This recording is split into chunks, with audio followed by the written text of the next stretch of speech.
Shalom Alejem, amada familia israelita. Esta semana estamos estudiando la parashá Vaikra, que significa y llamó. Seguimos hoy con el estudio de la tercera aliyá en el libro de Vaikra, Levítico en español, capítulo 2, versículos del 7 al 16. Para EMC Shalom Internacional es un placer contar con su compañía. Y antes de empezar este precioso estudio, realizaremos la bendición al Eterno por la lectura de la Torá. Baruch ata Adonai Eloheinu melech haolam asher bahar banu mikol ha'amim venatan lanu et torato. Baruch ata Adonai noten haTorá. Amén. Iniciamos en el capítulo 2, versículo 8. Cuando presentes a Yahvé una ofrenda de comida, de grano, hecha de cualquiera de estas maneras, se le traerá al sacerdote, quien la llevará al altar. El trabajo sacerdotal es un trabajo de intermediación muy importante y delicado, pues todo lo que se le entregaba en sus manos debía mantener el grado de cuidado, compromiso y amor con que había sido entregado de parte del creyente. El creyente tenía absoluta confianza en el sacerdote, puesto que, de la excelencia, conocimiento, santidad y dedicación del ministro, la ofrenda sería presentada aún con mayor esplendor delante del Eterno. Esto nos recuerda la importancia de nuestro llamamiento y cuidado al ejercerlo con suma responsabilidad. Primera de Timoteo capítulo 3 versículos 1 al 7 dicen: Esto es muy cierto.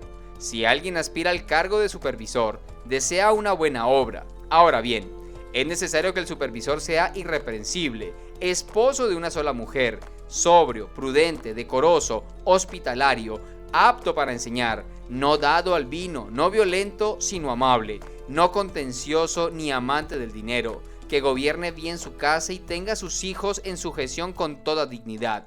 Porque si alguien no sabe gobernar su propia casa, ¿cómo cuidará de la comunidad de Yahvé? Que no sea un recién convertido, para que no se llene de orgullo y caiga en la condenación del acusador. También debe tener un buen testimonio de los de afuera, para que no caiga en el reproche y la trampa del acusador. Versículo 11. Ninguna ofrenda que presentes a Yahvé deberá hacerse leudada, porque ninguna levadura ni miel puede convertirse en humo como ofrenda encendida para Yahvé.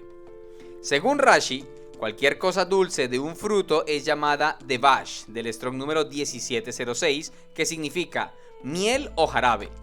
Es evidente, ya que en el versículo siguiente dice que sirve como primicias. Sin embargo, las primicias no fueron ofrecidas de miel de abeja, sino de los frutos. El entendimiento que hoy tenemos sobre este punto es en referencia a la forma en que la abeja procesa el polen y luego cómo la vacía en el panal a modo de vómito. Esto es uno de los recursos interpretativos para entender que no es honorable al Eterno presentarle tal producto. Ahora bien, hay un punto que tiene relevancia poder aclarar en el altar del Shabbat, porque allí se presentan pan leudado y miel de abejas, pero es de suma importancia entender que estas no se presentan como ofrendas quemadas en el altar. Shemot capítulo 13 versículo 6 dice: Por 7 días comerán matzá, y el séptimo día será una festividad para Yahvé. Devarim, Deuteronomio capítulo 16 versículo 3 dice: No comerán hametz con él. Por 7 días lo comerán con matzá, el pan de la aflicción, porque salieron precipitados de la tierra de Egipto. Así recordarán el día que salieron de la tierra de Egipto por todo el tiempo que vivan. Es solo durante la semana de panes sin levadura a la que pertenece esta prohibición y no durante el resto del año. El versículo siguiente también da claridad al respecto. Versículo 12. Podrás traérsela a Yahvé como ofrenda de productos selectos, pero no se deberán ofrecer sobre el altar para olor grato. La levadura es ofrecida en los 2 panes de las primicias de Shavuot. Vaikra capítulo 23 versículo 17 dice: Traerán panes de su casa para mecerlo, 2 panes hechos de 1 galón de harina fina, horneado con levadura, como primeros frutos para Yahvé. Estos 2 panes representan la futura división de Israel en las 2 casas de Israel.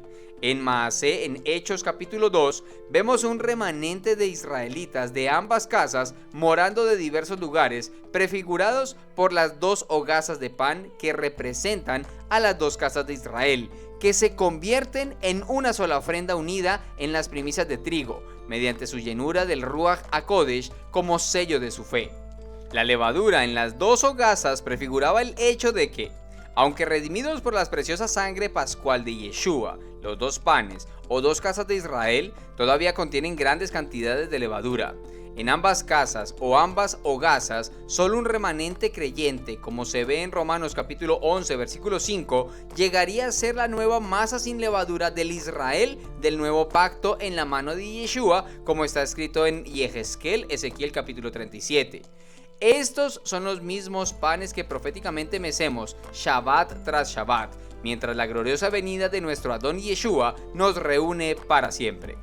Versículo 13. Sazonarás con sal toda ofrenda de comida tuya. No omitirás de tu ofrenda de comida la sal de tu alianza con Elohim. Con toda ofrenda tuya debes ofrecer sal. A todas las ofrendas se les adiciona sal antes de ser presentadas al Eterno. La sal tiene poder conservador, simboliza el pacto de Yahvé y el Shalom, como está escrito en Mordejai, Marcos capítulo 9, versículo 50. La sal es excelente, pero si pierdes su salubridad, ¿cómo sazonará? Así que tengan sal dentro de ustedes, esto es, estén en paz los unos con los otros. Divrei Yamin Bet, segunda de Crónicas, capítulo 13, versículo 5. ¿No saben que Yahvé, el Elohim de Israel, dio el reino sobre Israel a David para siempre, y a él y a su cera, por un pacto de sal que es inquebrantable? Versículo 14. Si traes una ofrenda de comida de primicias a Yahvé, traerás espigas nuevas tostadas al fuego, grano tierno molido como tu ofrenda de comida de primicias. Este texto habla del Omer, la ofrenda de cebada que se daba en el templo después del Shabbat semanal de la semana de Hamatzot, panes sin levadura. Hay una confusión al respecto de este tema con respecto al primer día del conteo del Omer. La mayoría de las personas que vienen de la tradición ortodoxa y aún el mismo mesianismo han adoptado tal postura haciéndolo a partir del día 16 de Nisan, de Aviv, es decir, el día después del Shabbat de Pesach o Shabbatón, obviando dos puntos neurálgicos. Primero, que el versículo en hebreo con respecto a este punto, Vaikra capítulo 23, versículo 15, dice las siguientes palabras: Sheva Shevatot, 7 Shevatot o 7 reposos. Usfartem lahem mi majorat a Shabbat, mion aviajen et omer atenufa, Sheva Shevatot, temitot ti yena. Y contaréis para ustedes desde el día siguiente de la festividad, desde el día que traigan el Omer para ofrenda, 7 semanas completas. La Torah Humash, edición Morderor. Esto cambia fundamentalmente la apreciación si tenemos en cuenta el siguiente punto. Segundo, todas nuestras celebraciones son calibradas a modo profético por nuestro Mashiach Yeshua. Él representa esta fiesta de Omer Reshit, que es la primera gavilla de cebada presentada en el templo. El Mashiach resucita en el Abdalá del Shabbat de esa semana en dicho año, año 31 de la era común, exclusivamente después de ese Pesaj.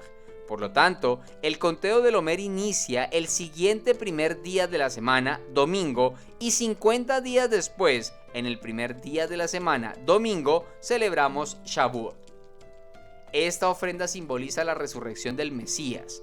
Primera de Corintios capítulo 15 versículos 20 y versículo 23 dicen: pero el hecho es que el Mashiach ha resucitado de entre los muertos, la primicia de los que han muerto. Pero cada uno en su orden, el Mashiach, las primicias, luego los que son del Mashiach en su venida. Podemos concluir después de estos pasajes que el orden establecido proféticamente es el Mashiach Yeshua, quien representa el Omer Reshit, la gavilla principal, el Bikurín, primicias o primeros frutos, que es la ofrenda de Shavuot y es representada en todos los que estaban en el aposento alto.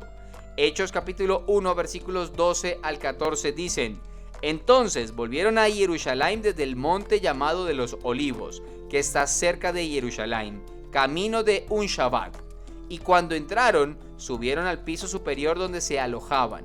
Eran Kefá y Johanán, Jacob y Andrés, Felipe y Tomás, Bartalmí y Matías, Jacob, hijo de Alfai, y Shimón el patriota, y Yahudá el hijo de Jacob. Todos estos perseveraban unánimes en oración junto con las mujeres y con Miriam la madre de Yeshua y con los hermanos de él. Y a este grupo podemos sumar los que somos del Mashiach en su venida, que corresponde a la cosecha de Sukkot, es decir, todos nosotros, Baruch Hashem. Deseamos que este estudio llene su corazón y nos permita avanzar y crecer en la gracia y conocimiento de nuestro Señor y Salvador, Yeshua HaMashiach. A Él sea la gloria y honra por siempre y para siempre. Amén.